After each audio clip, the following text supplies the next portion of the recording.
Anthony, the time we got together, we were talking, of course, about CERN, and we want to continue that discussion tonight. We appreciate the fact that Lynn's allowed us the opportunity to come together, to talk with one another, have a conversation, and to share that with her audience. So Lynn, again, we appreciate that very much. So when we were talking last, the area that we got into, I didn't feel like we spent probably enough time talking about it, was the issue of quantum computing and why quantum computing is connected to CERN. And one particular manufacturer, D-Wave, we had mentioned that it looks like a black cube. We're going to talk a lot more about the black cube a little bit later in this program. But you might give the audience a little bit more background on just, why is quantum computing different than regular computing? Why is it really necessary at this stage? Why is it important to be connected with the CERN project? And then how is it really being exploited? Because it's really being exploited in some sort of more like normal ways, and in some ways that would be pretty unusual, pretty abnormal. So you might speak to some of those issues if you would. Yeah, first of all, why is a quantum computer necessary? I'll first answer maybe a more elementary question: why is D-Wave effectively the only manufacturer of a quantum computer utilizing what are known as qubits or quantum bits? And that is because they worked with DARPA. They submitted a proposal to DARPA, which was approved near the year 2000. They received $10 million in funding for their initial research, and then it moved into the private sector for venture capital funding of about $20 million. And that's really the essence of where they got their start. So by doing that, pardon the pun, but they achieved a quantum leap over the basic technology of gate model transistor-based computers. Even transistor-based quantum computers do exist. However, the issue is that the superposition of quantum bits can only be achieved utilizing a four-state system of qubits. Four-state system being a zero in a binary system. A zero can also be a one at the same time that it is a zero, and vice versa. So you have a four-way, or what I call a quadnary relationship of what would ordinarily be binary. We now have a quadnary relationship of binary particles. That sounds like, gobbledygook, but again, a zero can be a one at the same time that it's a zero, and the ones can be zeros at the same time they can be ones. So you have a four-way relationship of two numbers. What D-Wave did that really advanced them in terms of manufacturing a quantum bit or qubit-based system was they actually were able to assemble qubits in a chip at the macro scale. Now, that was quite a change in paradigm because everybody had been moving towards the idea of building a quantum computer using qubits, but starting at the subatomic level at the quantum scale and then trying to scale up to the macro. They went the opposite direction. The reason is simply because of manufacturing technology that already exists in the transistor world that they could then transpose into the utilization of qubits on a macro scale chip. And that was the real leap forward in ability to make a functional quantum computer utilizing qubits. Yeah, it's a completely different computer architecture than really the computers that have been developed and used up to this point in time, and it's being used to exploit and exploited as far as we know, we anticipate, I guess would be, we are concluding circumstantially that D-Wave is the computer being used at CERN for several different tasks. But there's no actual admittance or proof, is there, that D-Wave is the manufacturer? It's just kind of obvious because it's really the only game in town. Is that a fair statement? That's a fair statement, and also I think if we reverse engineer what is going on at CERN and their openly stated goal of opening an interdimensional portal, when you look at the physics that are involved in actually opening a portal, which originates at the quantum scale, then you have to, by virtue of and I won't go into the details, but the essence of separating quarks at the quantum scale has to be achieved at the quantum scale by a control mechanism residing within that environment. And the only control mechanism that exists is the D-Wave computer. Is it true to say that the computer is not really, and I'm going to use this word and it kind of would be subject to confusion, the computer is not an analog of a qubit, it is a genuine quantum based architecture, in which there are particles that can be entangled. So it's really dealing with quanta. Is that correct? Absolutely correct. Yes. In fact, in order to operate at the quantum level, you have to do two things. First, you have to take the particles, the material that you're using, and cool them to a near zero state. What that does is allow stability, what is called coherence in computing, to achieve that coherence between the particles, between the literal quantum particles that have a spin rate and a direction of spin, up spin, down spin. They have different types of spin directions and rates that have to be stabilized in order to maintain quantum entanglement between the particles, between the quantum particles. So we're talking about, specifically in the case of CERN, we're talking about quarks. Well, there are literally thousands of different types of or named quanta out there, but quantum entanglement is the process by which information is exchanged between zeros and ones. Okay. All right, so we probably don't have to go much deeper than that, other than just to say that it is a genuinely distinctive type of computing architecture. It is really this sounds kind of funny to say, but it's at the heart and soul of what it is that CERN is trying to do, and the issue of colliding particles, dealing with quanta and so forth. It's not coincidental that a quantum computer is being used to deal with quantum collisions. So let's pull back just for a moment with one last footnote, and that is, as I mentioned, CERN has stated they want to open a gateway, a portal. Now, that's an interdimensional process. D-Wave's computer operates in parallel dimensions, and you've got it on the screen here, 2 to the 500th power of parallel dimensions. Now, that was with the 512 model. They've exceeded that model to advance more advanced models that have additional numbers of qubits, as you have here, 1024, 2048, 4096. Those are all the numbers of qubits and chipsets within the D-Wave computer. What I'm saying here is that you have CERN, a particle collider facility, seeking to enter another dimension. You already have a control mechanism that is doing that. That is what D-Wave is doing by their own statements, that they are accessing 2 to the 500th power of parallel dimensions.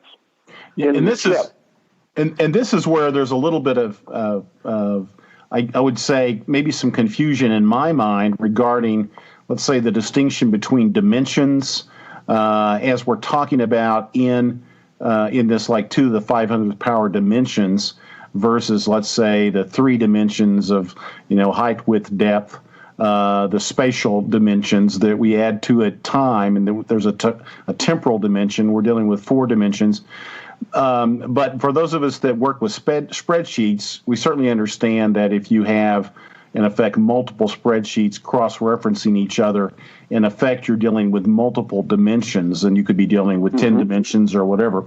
But that's a good analogy. Let me interrupt you right there. Yeah, go ahead. You probably know where I was going with that. Yeah. Yeah, no, it's a very good analogy of spreadsheets. If you had an Excel program and you had 2 to the 500th power of individual spreadsheets, the only thing that would be different between those spreadsheets would be 1 digit. So the single digit that is different is the qubit. So once you have an additional qubit, you have 2 more parallel dimensions that you can access. So every qubit represents 2 parallel dimensions, in essence. That's a simplified way of saying 2 to the 500th power. But I'm trying to break it down so that there are identical dimensions parallel to ours. If you want to say in a Euclidean model of 3 dimensions or 4th dimension being time, in the Euclidean model they are identical. But when you access that parallel dimension, when you, in essence, insert an equation, you're inserting a qubit. Through quantum tunneling, you're inserting a qubit containing an equation, a problem, called combinatorial programming. And therefore, you change that other dimension by virtue of accessing it, utilizing that qubit. And that realizes or materializes in the quantum world a connection between what was an otherwise identical dimension but is now modified because we've accessed it. We've polluted it, if you will. Well, and this is where one of the issues that I've got, which I wanted to have you speak to, is the distinction between, let's say, parallel dimensions and parallel universes. Because if I'm understanding it correctly, they're really not the same thing. Could you speak to that? Yeah, they're distinctly different. Let's go to the universe. We consider, as humans, the universe, the cosmos out there, to be infinite in its scope and scale. And therefore, it represents, in terms of what we can detect and measure, utilizing our technology, we are seeing only one universe.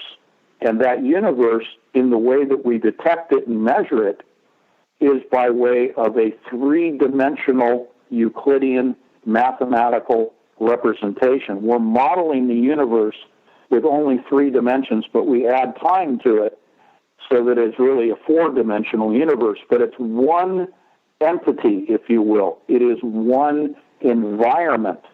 So if you're talking about multiple universes, you're talking about multiple distinct environments separate from ours. Now, in particle physics, the theory in terms of, we hear about the Big Bang, but we're talking about a model of a universe, how we construct our model of an environment.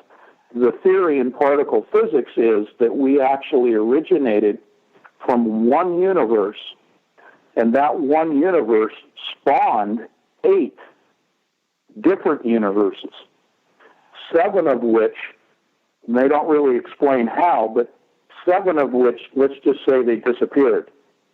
They winked out of existence, leaving only one universe, which is the one that we reside in. And in the world of mathematics, in the world of, I don't adhere to sacred geometry because I'm a Christian, but in the world of sacred geometry, they reference most everything based upon the octarian mathematical model, meaning the number 8. Number 8 is significant and sacred, but you will see this in the Large Hadron Collider, for example, just one example, in a cross-section view of the CMS detector, it is arranged as an octagon. When you look at the cross-section of the Atlas detector, it is arranged in an octagon.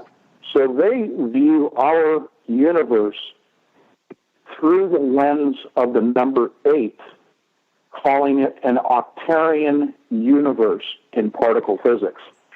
Okay, and of course our system of math that we're all familiar with is a decimal 10 system, although traditional computer really is a hexadecimal or a sort of base 16 system.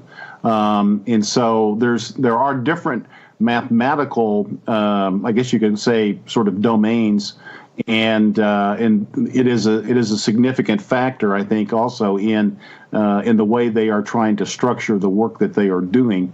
So, Agreed. Yeah, let's move on. The next slide that we're going to look at really deals with CERN. It deals with back to the sort of Berkeley connection, and you've made the statement in times past that the adiabatic quantum computer is equivalent to 7 billion brains, and I've also seen some lectures and heard folks indicate that the ability of a quantum computer to problem solve can actually solve complex problems literally 100 million times faster than a classical computer chip, even if it's a multi-core, multi-threaded computer chip. The quantum computer has the ability to solve problems that might take the fastest binary computer that we might know might take it 8 years to solve a problem, and the quantum computer can solve it in 30 minutes or something like that. Could you speak to that sort of exponential improvement in computing power and why that's important when it comes to what CERN is trying to accomplish? Well, I'll work backwards. Why it's important in terms of what CERN's trying to accomplish is because when they collide particles within a detector, and there are 4 main detectors, it generates petaflops of data. And what you're trying to do is let me give you an analogy. It's like taking a sifter, a wire screen sifter, to the beach, and you're going to sort through every grain of sand on this given beach at one time, instantaneously. So you have to have the ability to crunch the numbers, and the numbers are generated for the purpose of examining the trajectory, the spin rate of quantum particles, the mass, their energy, their mass energy equivalent. So there's a number of things for each individual particle that they're looking at, and they are generating billions of particles per collision. It's called high luminosity. And therefore, it's an overwhelming task for a classical computer utilizing transistors to do. You're talking about, oftentimes people will see pictures of the servers residing at CERN. Well, that's well and good, but when you get into the higher luminosity collisions that are occurring in 2016, you have the ability to just swamp your servers. So what they've done is they've created a system, and actually they did this way back. This goes back 15 years at least. They set up a network, and this is why the World Wide Web was created initially, but just going back about 15 years, they connected CERN to over 60 major laboratories, and then they began to enlist the help of the general public, and that happened in 2015 and 16. They were inviting people to help sort through this information. My point here with the quantum computer is that it is the sifter at the beach that is nearly simultaneously doing 3 things. It's disregarding particles that they don't want to look at, that they've seen before, and therefore have a model of, and they can discount that particle. The other is they can take out decoherence or interference that's coming into the system. And lastly, they can identify the new particles that they're looking for. And they're doing that simultaneously, but they can only do that with a quantum computer. And as I understand it, each collision, generates like terabytes of data. just a massive amount of data. And it's not like these particle accelerators are all running all the time. They fire them up, they speed them up, and then they do a series of collisions, and then they collect data, and then they share that data across these servers. I think the slide says there's like 100,000 servers residing at CERN. There's obviously, hundreds of different locations around the world that are reviewing data, and it's a massive data mining, data storage, data warehouse, and data mining process, if I'm not mistaken. Yeah, let me give you an example. We'll go back to the Higgs boson, and late 2012 and early 2013. It took approximately 6 months for them to sort the data, utilizing, this is back in 2012, utilizing the standard computing system based on transistors that they have. When you talk about the 100,000 servers and connecting to other laboratories using transistor-based computers, it took 6 months to crunch the numbers to where they arrived at a number that is not often cited, but they reached a 90%, not 100%, 90% level of confirmation of the detection of the Higgs boson, and they called it good at that point. They've exceeded that now. We're way beyond that point of 2012. But still, it does take a massive undertaking. And so when we talk about the equivalency of 7 billion human brains, I want to be specific. That's only to the model 512 qubits. They've exceeded 512. They did that last year in 2015. In February, they went to the 1024 model. And early next year, in 2017, they're going to release the 2048 model. So we're moving well beyond 7 billion human brains in equivalency. Okay. So we understand that the quantum computer is really crucial for the data mining and the data analysis. But another thing that you talk about is and we'll probably maybe defer this a little bit to later, but another one of the key elements of the quantum computer is the sort of opening up of this dimensional portal and keeping it open, keeping it sort of, or creating sort of like a super highway to connect, presumably from CERN to other points, perhaps in the solar system, as we'll talk about later with Saturn and Birkeland currents. But that is another function of the quantum computer that's unique to it that we believe is being exploited at CERN. Is that correct? Absolutely is correct, yes, sir. Okay. So let's jump ahead. I want to move to the next slide, begin to talk about some of the dangers of CERN, because this is an area that so much has been done. There have been so many stories, and if you go out and you look at and Google this kind of material, the dangers of CERN, you're going to see a variety of things. But certainly, we talked briefly last week, the last program, about strangelets. You might remind people what strangelets are, and this fear that was brought up in 1982 by physicists Michael Turner and Frank Wilczek. They were worried about this thing called a bubble of a true vacuum bubble that could come across us as a result of being created by CERN and basically just wink us out of existence altogether. Yeah, it's interesting because the statement by Turner and Wilczek was reproduced or acknowledged again by Dr. Stephen Hawking back in 2015, and he was saying that a vacuum bubble could be created that would, at the speed of light, envelop not only the Earth but our entire known universe. And he was relating that to not so much a black hole, although he has talked about the creation of micro black holes that possibly could be created at CERN, but really what he was reflecting is a more accurate representation of what strangelets can do. And strangelets have three characteristics. First of all, to define a strangelet, this is a quark gluon condensate. The gluon is both a particle as well as a force that binds together quarks, and typically they're arranged in an arrangement of three. In last year, they even went to a pentaquark that they said that they discovered. So an arrangement of quarks bound together, they have three principal characteristics. One, they are akin to, and I call them as the cousin to a black hole.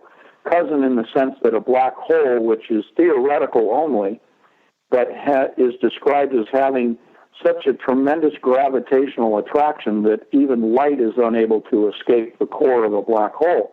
Well, akin to that attraction is the fact that strangelets are stable, all other matter being unstable in a characteristic.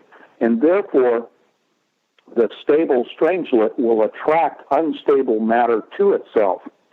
It then also has the characteristic of being so dense, like a black hole, that it cannot be contained. And therefore, once produced in the laboratory, as it was at Brookhaven with the relativistic heavy ion collider at 10 TeV, CERN operating well above 10 TeV at 13.5 to 14 TeV also likewise produces strangelets. They leave the laboratory, they leave the collision site in the detector, and they plummet to the core of the Earth. At the core, they are electromagnetically balanced there and remain at the core, and therefore begin to attract the natural environment around it, which is unstable matter, to itself. This is the process by which, theoretically, a neutron star is created. Effectively, we're talking about converting the planet Earth to a neutron star. It is also the third characteristic. It is also the most explosive substance in the known universe, because in the timeline of the Big Bang, the singularity, when it exploded, produced first strangelets, which then produced the Higgs boson. Mm-hmm. The next slide really gets to this point. I titled it "Journey to the Center of the Earth." Okay. And on this slide, we talk about these different particle detectors that are used, as well as the new Awake particle accelerator, which is a linear accelerated, which really is being combined with the circular 27-kilometer Large Hadron Collider as well. But these are the devices. In effect, they're sort of like, I guess they're almost like photography, because they are actually sensing and tracking, or able to see, in effect, the path of these particles. And you might talk a little bit about the importance of these different detectors and the role they play in the process of particle collisions and so forth. Yeah, overall, the analogy to photography is an accurate one, because the detectors have hundreds of very small sensors arranged so that they're pointing towards the center point of a cylinder. So picture a long cylinder, and the walls are lined with cameras, and those cameras are pointing towards the center line of this long cylinder. That's essentially what we're talking about. Now, each one of these is set up to look at different types of expected particles within the detectors themselves. So what will happen is the main ring has two beams of particles. They can be protons, ions of lead. They can even be photons. But the point is, they have two different streams. Sometimes they are identical streams of particles moving in opposite directions at 99% the speed of light. But most often what they will do is they'll have one beam that is carrying ions. That's typically what you would consider to be the counterclockwise moving beam, with the clockwise moving beam being protons, or it can be swapped out. But you have two streams, one of protons in this example, and the other is ionized or ions of lead. And then they will either cross those at 45 degrees within a detector, those beams crossing the streams, if you will, Right. or they will actually, in the case of lead, ions of lead, have the streams impact head-to-head within the detectors. But within each detector, those detectors have different types of cameras that are looking for different types of expected particles resulting from those collisions. Yes, and so the joke you sort of alluded to was, of course, back to the Ghostbusters, and it literally was the case that these were supposed to be on the backs of the 4 Ghostbusters mini particle accelerators, and they were, of course, we remember the line of Egon Spengler, don't cross the streams. I think he said something like, he said, there's something very important I forgot to tell you. Don't cross the streams. It would be bad. Try to imagine all life as you know it, stopping instantaneously and every molecule in your body exploding at the speed of light. So, it's not far-fetched. And let me, just as a point of history, touch point of history, back at Berkeley, the real essence of these synchrotron particle accelerators began at Berkeley with Dr. Lawrence, and what they first built was actually a particle accelerator that you could hold in your hand. And their budget was so small, they were cobbling it together with spare parts. So when you look at the Ghostbusters cobbling together things into a backpack particle accelerator, it's not that far from the origins of synchrotron particle accelerators. Yeah, it's the best science fiction, of course, is always dealing with hypothetical or experimental physics or science, if you will. And so there was a lot of occult information in Ghostbusters as well that they. Talk a little bit about the danger of the explosions. The fact that strangelets are created at really at a 13 or 14 sort of TeV, tera electron volts, and yet as they moved up during this past year to the lead ion head-on collisions, they jumped that power by 1,000 times to peta-electron volts, a quadrillion volts. What does that mean, really? And it would sound like when you say those numbers that the whole sort of installation should just be sort of singed and fried by that kind of energy. But explain why it is that kind of energy and what it really means in terms of like heat and light generated and all that kind of stuff. Yeah, the short answer is we're dealing with picoseconds of duration of these extremely high temperatures, and therefore they pose no risk to the outside environment, to humanity themselves. So let's define the energy. When we're talking about tera-electron volts and peta-electron volts, we're talking about the mass energy equivalency of each individual particle. Now, the analogy at the tera-electron volt level, let's use 10 tera-electron volts as an example, often cited by the supporters of what is going on at CERN, is that that's equivalent to the power or the energy generated by the beating of a mosquito's wings. Now, we start to think, well, then there's nothing to worry about here. And I'm not saying that the collisions are anything to worry about themselves.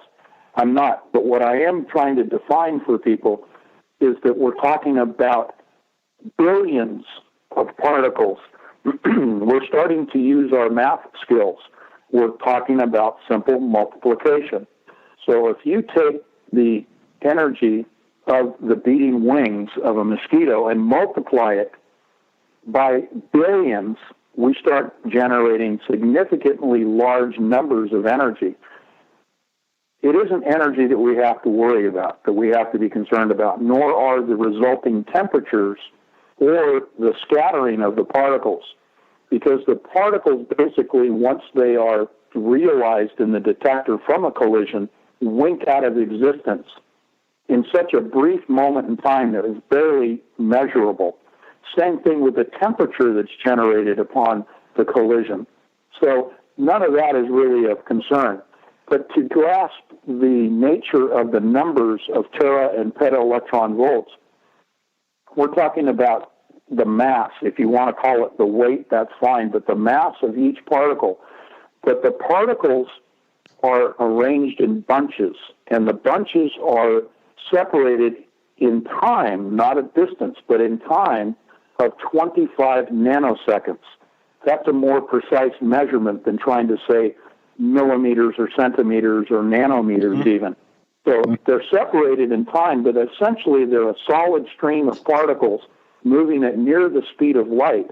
And when you're talking about 27 kilometers in distance, that's a long, solid stream of particles. We're not just talking about small numbers of particles being collided. Now, it's not solid, but I'm giving you the analogy that it is solid. So almost would seem like that they could aggregate, and as they aggregate, those tiny picoseconds begin to build up into a more sustainable length of time in which there could be heat and so forth, energy being built up. Is that true, or is that a false sort of conclusion I'm drawing? Now, what is resulting from what we can just euphemistically call two solid streams moving opposite directions at the speed of light, what you're producing, rather than talking about heat, we're talking about magnetic lines of force. Okay. We're also talking about synchrotron energies, which are defined as gamma rays and X-rays, are produced. Just for circulating. We're not even talking about colliding. We're only talking about the movement of particles accelerated through a magnetic field that then generates magnetic lines of force, which are orthogonal or at 90-degree angle to their trajectory, to their circulating pathway.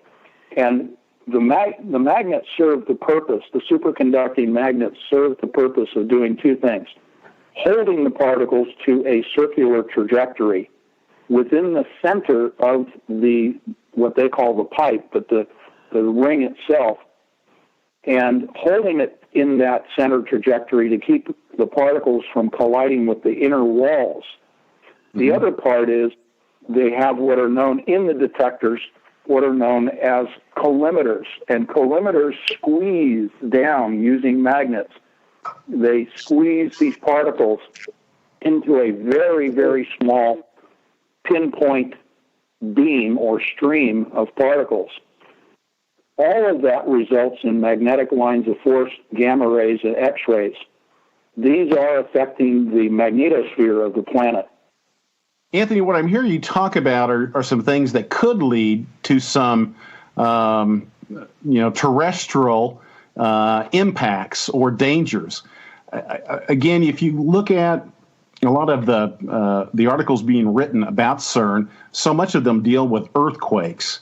And could you talk about whether there is real evidence that CERN is doing something? I think you've alluded to the magnetosphere. Talk about that and talk about this issue or this fear of earthquakes that CERN may supposedly be influencing. Yeah, I think some of the empirical information or evidence can be derived when we look at the antipodal, the opposite point on the planet from CERN. So if you imagine a line drawn through the planet itself from CERN to the opposite side, you then realize the antipodal point on the planet. Now, and you combine that with time. So if we talk about time of occurrence of an earthquake and then backtrack to CERN itself and look at their activities. I'm not saying every time, but oftentimes when collisions occur at the 13.5 tera-electron volt level, we see on the opposite side of the planet, for example, New Zealand, we see significant 7.0 upwards to 8.0 earthquakes taking place. The other point of that is more commonly, and I think more accurately, we look at the effects upon the shields of the planet, the magnetic lines of force, the magnetosphere, magnetopause, shielding us from gamma rays and X-rays, synchrotron energies coming in from the cosmos. When those change shape, the morphology begins to change concurrent with the activities at CERN when they're colliding particles at high luminosity. In other words, when they're colliding significant numbers of particles up and around 13 to 13.5 tera-electron volts, we see the shape of our shields changing. Now, because they're shields, if they are weakened, distorted, or even parted, then we see the influx of accelerated particles like protons and electrons and gamma rays and X-rays coming in not only from the sun, but the cosmos itself, and those are impacting the Earth. What that has the effect of doing is striking the core, heating the core, and then that heat moving out to the mantle and the crust, and thus you have the excess movement, tectonic movement of the plates, separating, not so much the subduction of plates, but the separating of the tectonic plates, resulting in increased earthquake and volcanic activity. Well, that has a more direct correlation. On a grand scale, it is sort of the cooling, the contracting, the expanding, things that causes cracks in the highway in the wintertime. There you go. Yeah, it's kind of the same principle, isn't it, except on a planetary scale. So, well, I think the effects on our shields are more important than discussing antipodal locations and effects. Okay, well, that's a good clarification. Moving on, let's begin to move to some of the spiritual issues, kind of still dealing with astronomy too, though. Looking at the slide, the rings of CERN to the rings of Saturn. And one of the things that was discovered, I guess, in the 1970s was this hexagon shape on the northern pole of Saturn, and then this sort of spiral aurora at the southern pole of Saturn. Talk for a moment about that and kind of what you know about those and why those might be significant. Yeah, we'll break it into two categories. One is the physics that are involved, and the other is the spiritual aspect to this. Beginning with the physics, the hexagon at the northern pole of Saturn is a synchrotron particle accelerator.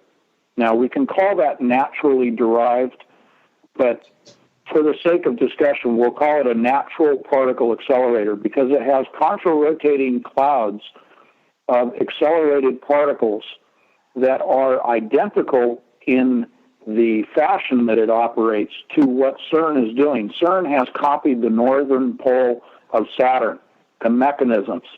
So Saturn is generating synchrotron energies at the North Pole.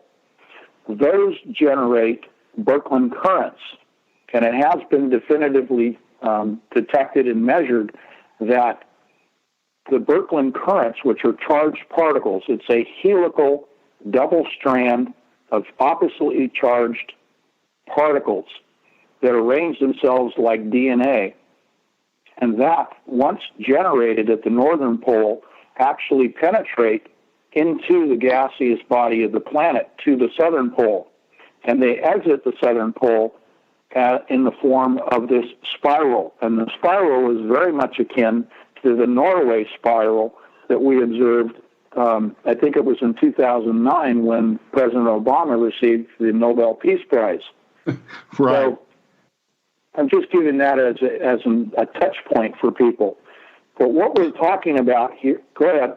Oh, I was just going to ask, the spiral is a bit like, it's an electromagnetic reaction, I suppose. It's like an aurora borealis, if I'm not mistaken. Absolutely it is. And what you're seeing here is the end point of the twisted helix. So you're looking at the cross-section of the Birkeland currents as they terminate at the South Pole. Okay. Interesting. What is the mechanism that is causing it really is a naturally created hexagon shape at the northern pole of Saturn? Mm-hmm. Do we understand, I guess physicists talk about angular momentum. Is it a function of the spin of Saturn or the bulk, the size of it that is causing these particles, in effect, to be, I guess you're calling it a cyclotron? Synchrotron. Synchrotron, yeah, just like the Large Hadron Collider's main ring, we're looking at a main ring on the northern pole of Saturn. The way that physicists typically try to describe the natural arrangement into a hexagon is they talk about the eddy currents, the backspin, if you will, of the movement of what they call clouds, but these are actually particles, charged particles that are accelerated and causing these eddy currents like you would find along the edges of the banks of a river. Now that's very plausible, but let me underscore this with my model of the universe, in that the universe is actually composed of tetrahedrons, and this is definitively shown both at the quantum scale and also at the cosmological scale, that the universe is arranged in tetrahedrons. These are four-sided pyramids with the base being a triangle rather than a square like you'd find in Egypt. So with that said, tetrahedrons naturally form a sphere, and that's why the planet, and virtually every planet that we observe, including our own, sorry, flat earthers, but that's why, yeah, I had to zing that in there. That's why you see these tetrahedrons, because the planet is a sphere naturally composed of tetrahedrons, and at the northern pole, they exhibit themselves that because of this synchrotron effect, this particle accelerator effect. Now, I had a conversation with Richard Hoagland a few months ago, and Richard Hoagland and I were on the air, and I said, Richard, we were talking about, because he spent a lot of time talking about the northern pole of Saturn, I described what I just said to you in the audience, and he had not heard this before, that I was describing it as a synchrotron particle accelerator in Brooklyn currents. And he and I agreed that the eddy currents are responsible for the hexagonal shape. But I said to him, as a side note, I said, if you have the proper instruments on a satellite over the northern pole of our own sun, you would see exactly the same hexagon and synchrotron energy effects going on at the sun. And he was stunned. He said to me, how do you know that? And I said, it's simple. It's the geometry of the universe. And it's the plasma. This is where we're getting into the next part of this. It's the plasma that surrounds everything in the universe. The universe is not a vacuum. It is filled with ionized gas. It is a conductive medium. And planets and stars are formed by the gathering of this plasma, the condensation, the coalescing of this plasma, forming planets and stars. And he said, well, let me tell you something. What you just revealed is something that very few people are supposed to know. Most interesting. Wow, that's pretty impressive. Yeah, and now that was recorded on his show. That's in his archives. Oh, well, I wish he would make his shows public so we could all listen and participate. So, but that's his business model. Well, yeah, you know, I understand. So the spiritual side. That's right. Well, the occult makes a considerable amount about this concept of a six-sided figure on the northern pole of Saturn and its connection with Saturn worship and so forth. And it, in effect, is it's suggesting that it's like if you look at a cube from a particular angle, it will look like a six-sided figure, and with 7 points, I suppose. And this gets into some deep occult mysticism, which we'll talk a little bit more about. We're just about at that point. I wanted to jump and talk about this guy named Norman Berglund, or Bergrum, who published a book. I think it was back in like 1986, so it's 30 years ago. But it was called, and I bet you have some familiarity with it, "The Ringmakers of Saturn," and these sort of electromagnetic vehicles that he postulated that seemed to be included in photographs from one of our voyaging spacecraft that NASA launched.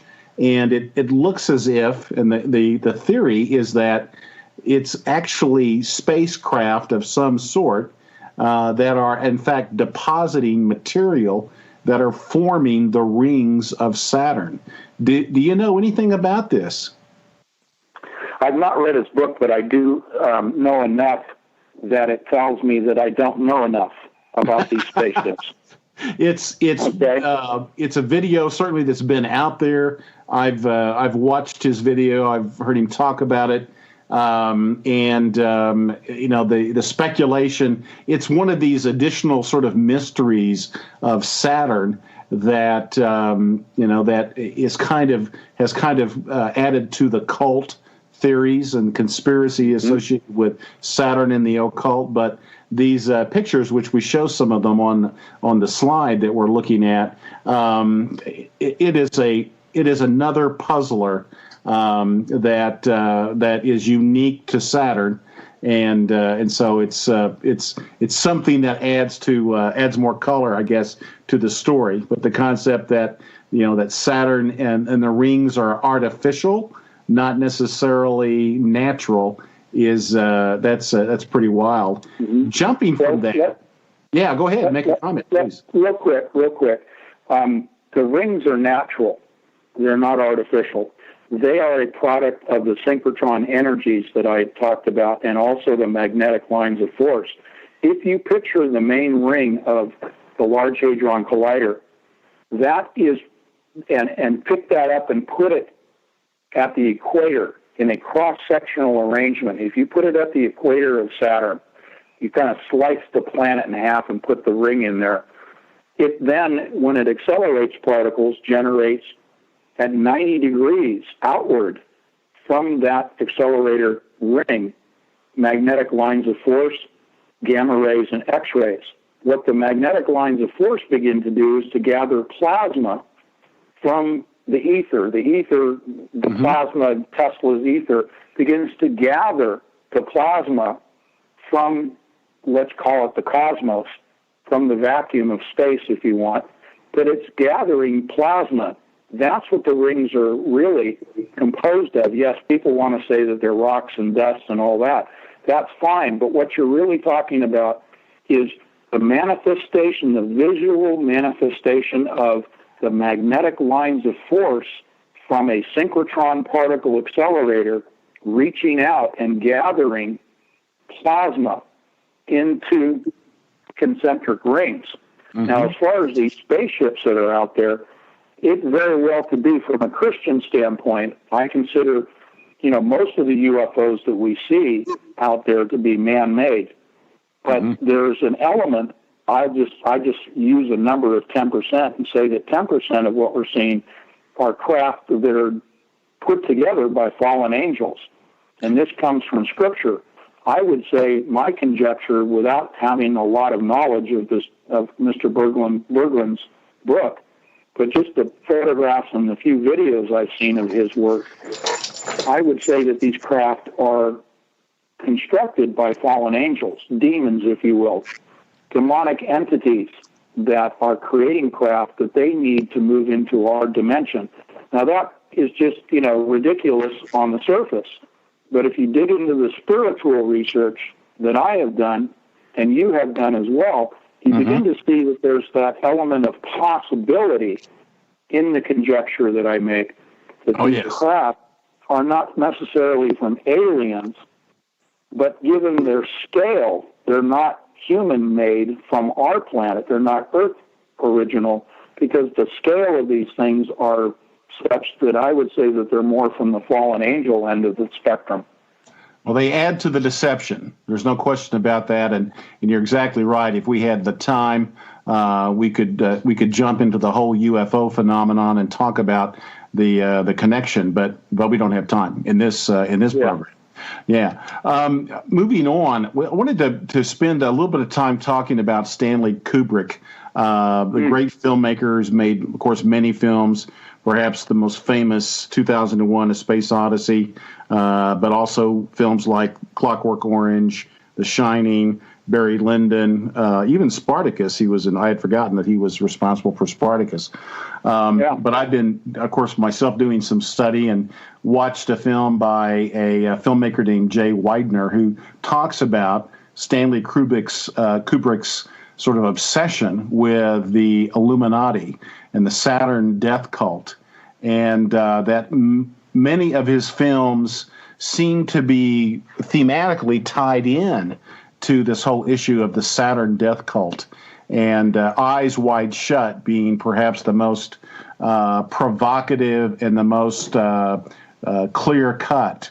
And so this seems to be something that he was very obsessed with and was seeking to expose, that he had apparently a lot of interaction with and communication with the elite, the Illuminists, and that his stories reflect this both directly, such as in Eyes Wide Shut, and then indirectly in movies specifically like The Shining and Clockwork Orange and 2001: A Space Odyssey. And I don't know to what extent you've had a chance, Anthony, to study that, but the parallels are pretty phenomenal. They really are, and as I understand the backstory to his films, in particular 2001, was that he and going back to Arthur C. Clarke, who wrote the book which the movie's based on, 2001, Arthur C. Clarke and Kubrick actually wanted to film Saturn, not Jupiter. And they wanted the scenario of the black monolith to play out at Saturn, because Saturn, according to the worshippers of the black sun, being Saturn, the worshippers and adherents to what is known as the golden age of Kronos, Kronos being Saturn, this reaches back into Sumerian, Babylonian, and Egyptian history. But Kubrick and... Go ahead. No, that's all right. Go ahead. Okay, that's your interrupt. No. Kubrick specifically, but also Arthur C. Clarke, understood the occult worship of the black cube residing within the core of Saturn itself. But they understood that they could not address that planet specifically, so they went to what was spawned by Saturn, was Jupiter. Jupiter was formed from Saturn. And rather than a cube, they used a rectangular black monolith.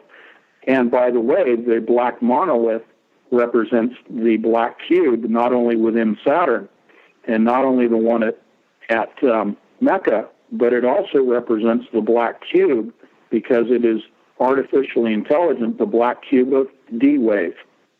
Yeah, and we see this, of course, we alluded to it a little bit last week. We see this in so many religions, that there is a black cube at the heart of it. As I have been doing some additional research, poking around in this, what appears to be the case is that the occultists see Saturn as the black sun. We'll talk more about that in a moment. But they originally saw our sun as a symbol of the light, and Saturn as a symbol of the dark sun. And of course, the Electric Universe folks talk about it as being formerly a brown dwarf, but it was thought to be the last of the planets, of course, when the alchemists were sort of in their heyday, and not knowing about Neptune, Uranus, Pluto, and any other of the minor planets that or subplanets that might be out there. But that was the reason why Saturn was known as the dark star, the dark sun, or the black sun. And so this is you're right. This is the incorporation of the black monolith. Clarke's book originally called it the Sentinel. It was actually named the Sentinel, not 2001: A Space Odyssey. And it was related to, he was talking about Saturn, and eventually talked about this monolith being on, I believe it was on Iapetus. But in the movie 2001, it was shifted to Jupiter, and it was shifted to the planet Europa on Jupiter. And you see this also carried forward in 2010 sort of the sequel to 2001. So the number of moons, the mysteries associated with these moons, both at Jupiter and at Saturn, are phenomenal aspects of this whole story. What was another intriguing thing, which is a slide I've added that you don't have in front of you, Anthony, is about the Shining and the Apollo moonwalk. The Shining, according to Jay Widener, and then there's another gentleman I'm reading now, I believe his name is Isaac Weisthoff, kind of like the Weisthoff from the Illuminati. That's a little interesting that his last name's Weisthoff. But there's a lot of material going in and probing the symbols of Kubrick's movies. And long story short, the Shining appears to be a confessional, a statement by Kubrick that he was connected with the Illuminati, and that he was paid to create photography, or the moonwalk, the moon landing, and that it was in fact faked. Now, Widener doesn't say that it is necessarily the case that the moon, that we haven't been to the moon. It may be more the case that the folks that were the Illuminati that were paying Kubrick to do this, they wanted to be able to control what was being seen on the moon, because the fear was that there were many things on the moon that could be exposed by a camera that the Illuminati don't want us to know. And so it needed to be shaped and controlled by a filmmaker. And so supposedly, while he was creating 2001: A Space Odyssey, he was also creating the scenes that were used to, in effect, show us what the moon looks like. And, of course, the film Widener goes into great detail to talk about some of the cinematography and the cinematic tricks that were done. But what's really interesting is all of the symbols, and probably the one we only have time to talk about is Danny, the little boy, who appears to he certainly has some type of an emotional problem, but it's certainly been speculated that he has been abused by the character Jack Nicholson plays, his father. And like so many stories, even like in Pizzagate recently, that supposedly the Illuminati are corrupted by pedophilia. And the idea was that Kubrick was pointing out that Danny was, in fact, disturbed because of sexual abuse by Jack Nicholson's character. But regardless, you see throughout this theme of red, white, and blue in so many different scenes, different characters. Danny is always wearing red, white, and blue, and so on and so forth. But there's a scene where Danny rises up in the hall when he first sees the twins, and on his sweater is the Apollo moon rocket, which was really the Saturn V, but it says Apollo 11 USA. And it was about as explicit a hint as he could provide that this was something that he had done, and he was having great regret that he was involved in faking the photography of the moon landing. So it adds another layer of intrigue and conspiracy to the whole story of Saturn, the cult of the dark sun, and so forth. Which again, Kubrick was sort of telling stories out of school about the Illuminati. At least that's what many have speculated. Yeah, and I will add to that I would encourage the audience, if they want to do a little research on their own, look at the connection between Osiris and Saturn. Right. And that will really lead you down some rabbit holes of what you're talking about.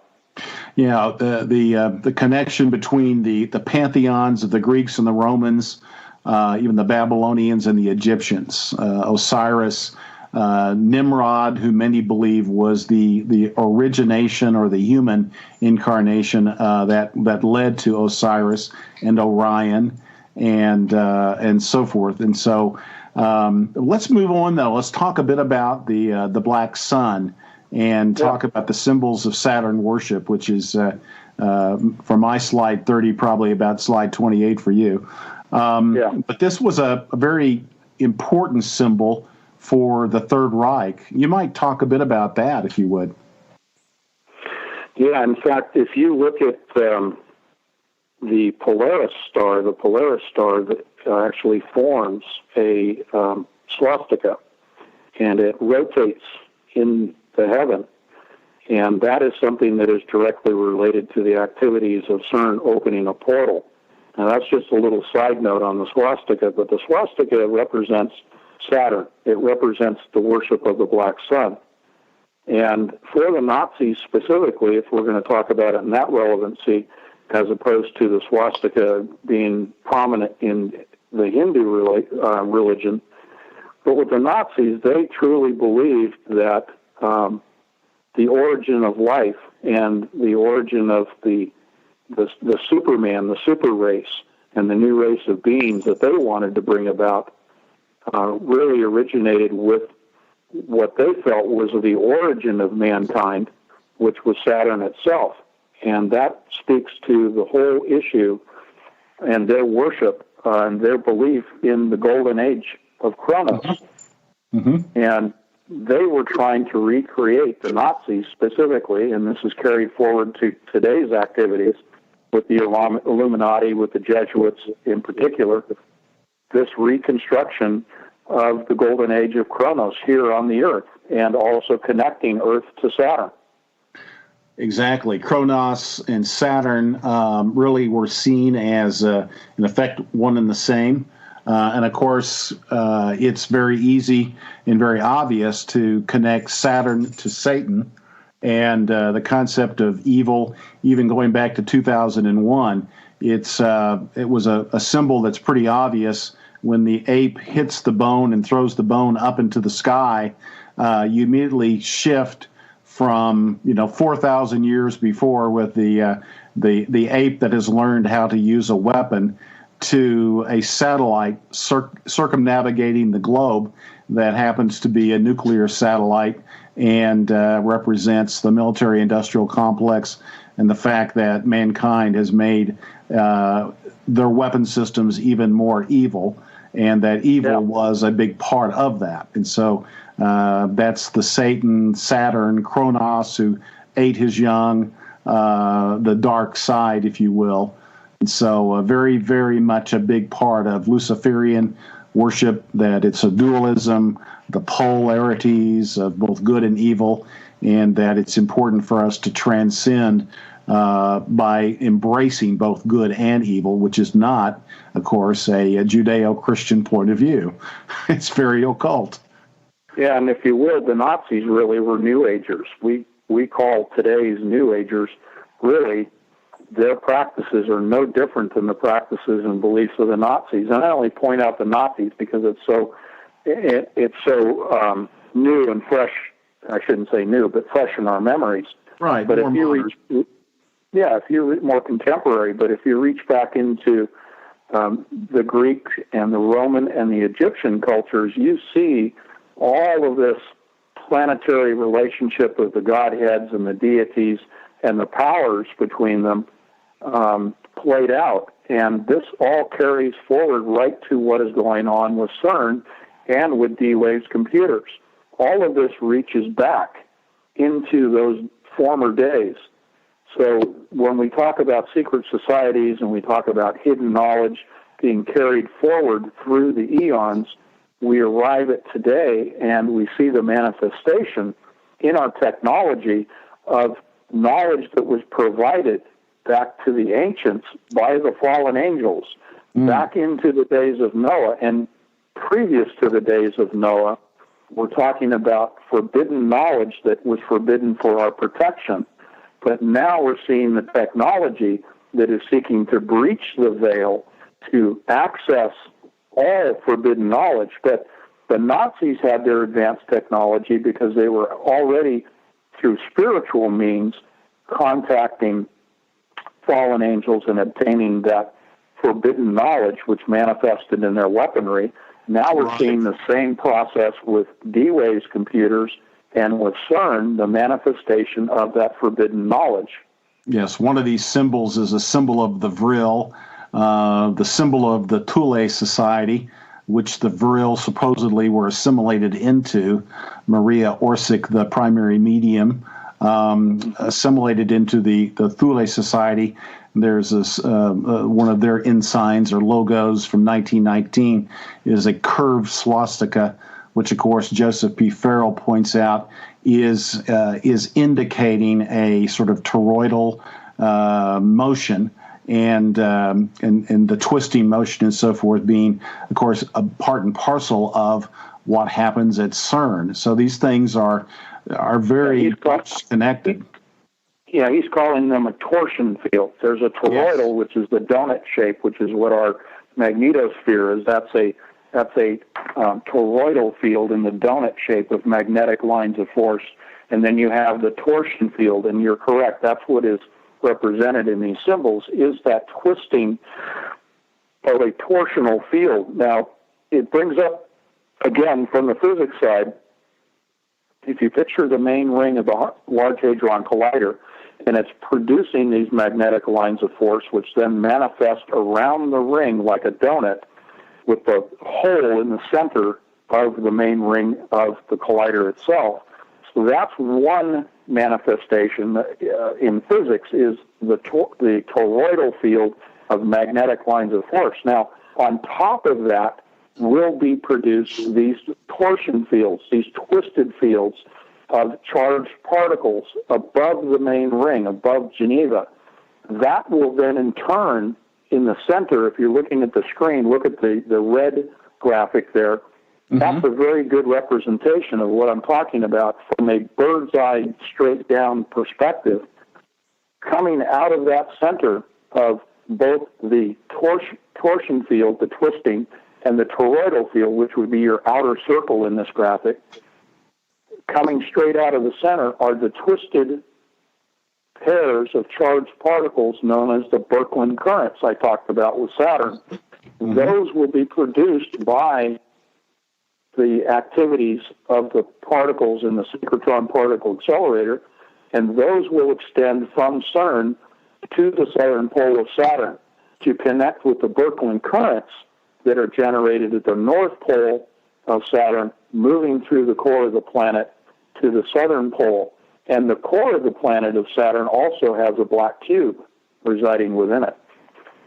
And of course, that we'll jump. I'm going to go through a series of slides quickly, but you've mentioned the black cube, which certainly is symbolic of Saturn. But the question is there really a black cube inside Saturn? And that's something we talked a bit about in the former program, and it remains to be one of the main mysteries of the whole issue of Saturn and Saturn worship and so forth. Going through quickly some of these, the worship of Saturn and the black cube, it's a worldwide phenomenon. The black cube of Saturn can be seen in effect, little monuments or statues or pieces of art in Australia, Denmark, Manhattan, Santa Ana. We see it sort of all over the world. You see the black cube. It represents the god Set, the Egyptian god Set, the ancient Egyptian god of evil, darkness, chaos, war, and conflict. Again, this is a principal part of occult worship, the duality really reflected early on in Zoroastrianism, but very much part of occult worship. One of the specific cults that gave rise to Aleister Crowley, I mentioned this last time, is the Brotherhood of Saturn. Stephen Flowers has done some extensive work, his PhD, in and on the German Brotherhood of Saturn, which gave rise to Aleister Crowley's Ordo Templi Orientis, and prior to that, the Order of the Golden Dawn. And so the number 42 plays a major part in a number of Kubrick's films. We've talked a bit about Troy McLaughlin. Anthony, the bottom line is that Saturn is very special, and we haven't talked a lot about Saturn as the as the perfect sun or the golden sun, the time of the golden age, and so forth. But in terms of in our day, it's very special because it does seem to be at the base of a lot of these strange occult religions. But not only occult religions, if we look at, for instance, even the black cube and the Kaaba in Mecca, we see the people, the pilgrims, circling the black sun, if you will, the black cube, as if it is the rings of Saturn. And so I don't know, did this intrigue you? When did you kind of discover that this was sort of part of the whole story of CERN? I was wondering if it kind of shocked you the way it did me when I began to learn of this. Yeah, there were two things that really got me to look at the spiritual side of CERN, because as you know, since my experience in the military in the 70s, when I first became aware of CERN, I had looked at it from the standpoint of this is really cool technology, really cool machines. I really enjoy physics as a hobby and was fascinated with it. But back in about 2012, I realized that there was a spiritual component to the activities at CERN and really was setting the agenda for all of the technology, the employment of it. And I discovered, not only the Hindu relationship in terms of the statue of Shiva that is so prominently displayed at CERN, but also the worship of Saturn that was going on, and specifically the black cube of Saturn.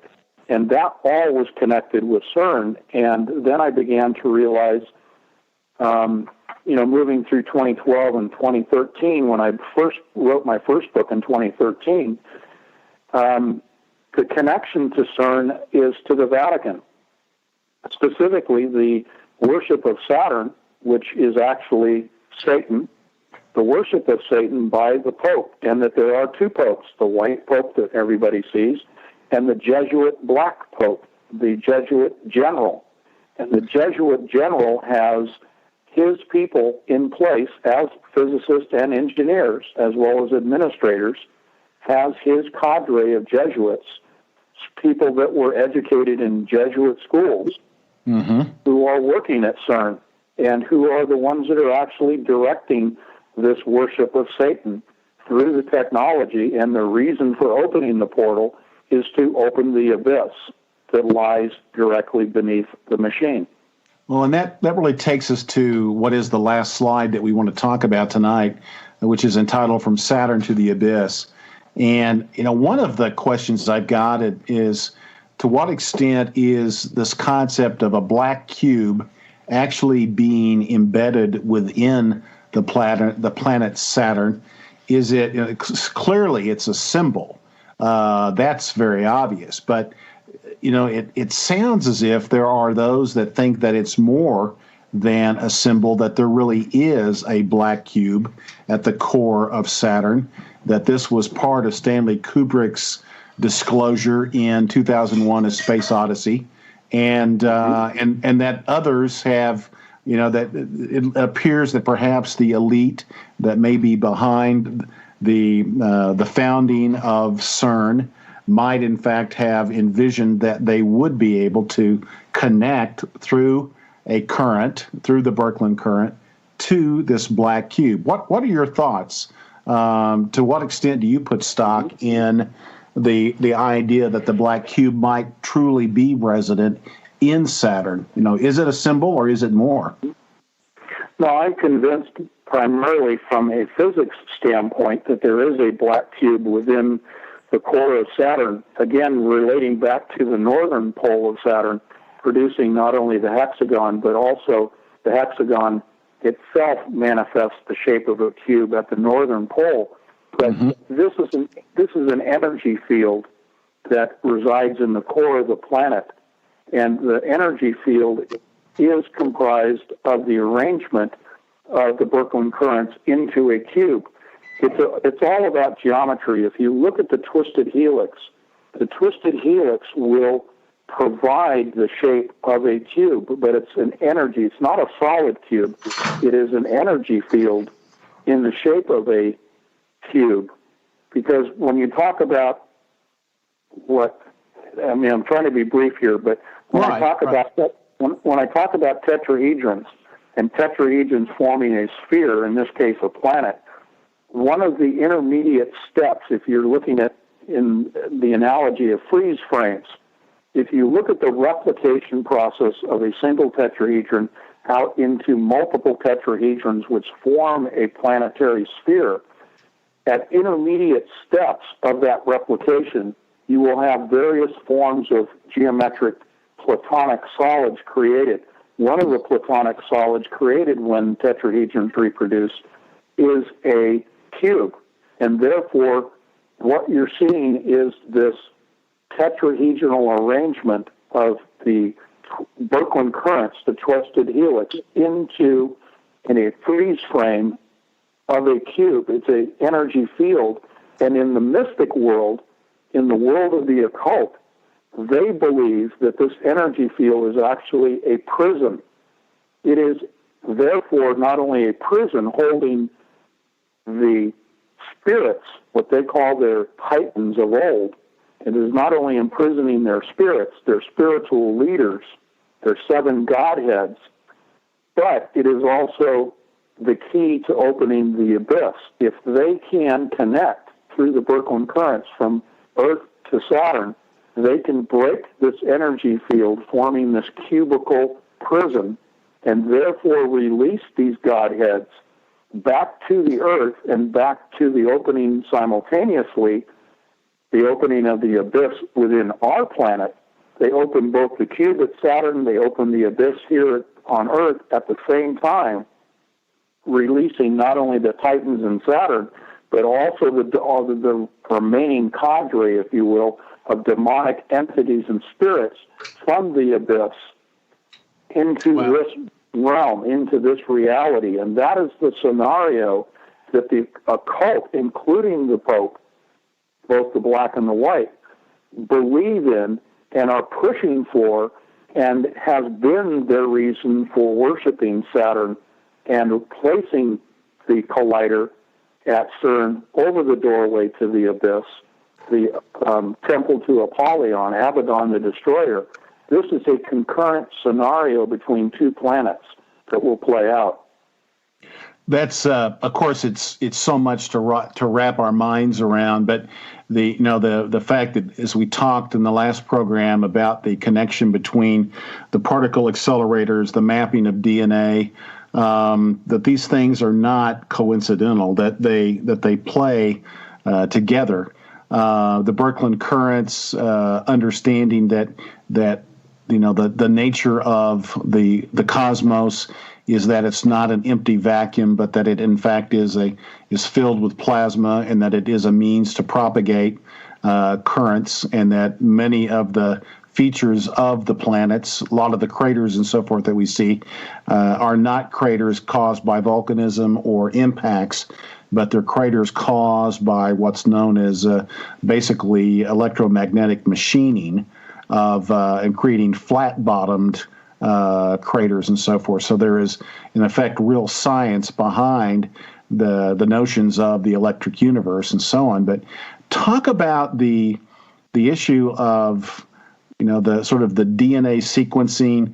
Is there really a concept of attempting to teleport spirits or the DNA of spirits that might be the Titans of old in this black cube? It's kind of like the Phantom Zone in Superman, the idea of Zod and his henchmen being trapped in this Phantom Zone and sent out into outer space. So many of the ideas in Superman, of course, really have come from occult concepts, even Baal worship, because Kal-El and or Ka-El and so forth. You have the name El, the original name for God, and Baal and so forth. So there's a lot of really intriguing parallels, and it's clear that these ideas in these movies came from occult religious concepts.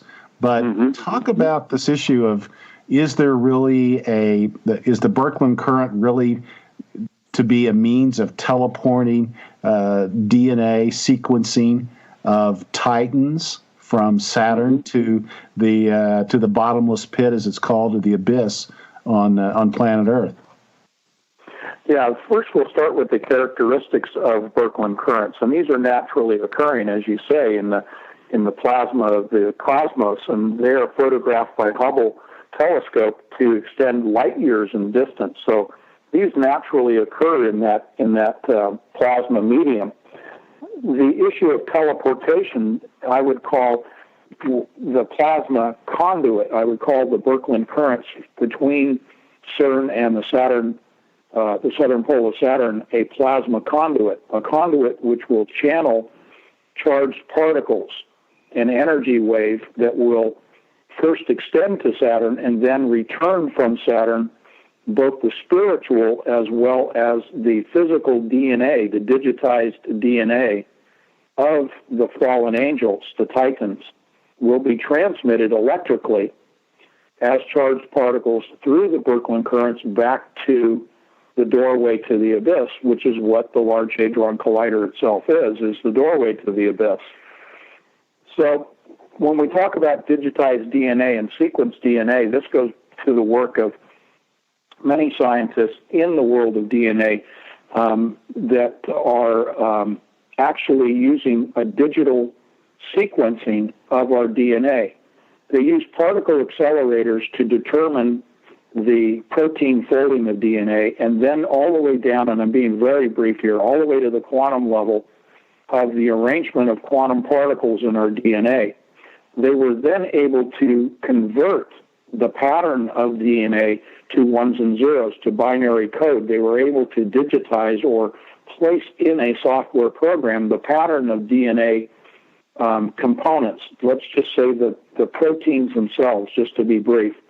So they digitized the protein folding, which was inferred using hard X-rays produced by synchrotron particle accelerators, such as at Berkeley, where the Human Genome Project, the mapping of the genome project, and Dr. Craig Ventnor's own DNA was mapped using the synchrotron particle accelerator at Berkeley. They have now gone to the extent of digitizing DNA, and what that means is that you can use a sequencer and the base chemicals, the amino acids of DNA, and you can arrange the components of DNA any way you want. You can design it in the software. You can design the DNA code any way you like and resequence it with a sequencer. So you can first sequence a sample of DNA, and then you can resequence it at the other end. You can transmit it through the internet, through the cloud. You can transmit it from Earth to Saturn, from Saturn to Earth. It does not matter. This has all been proven out in the laboratory. They are able to produce a biological copy of the original DNA at a distance. So this is a form of teleportation, if you like, but it is actual science.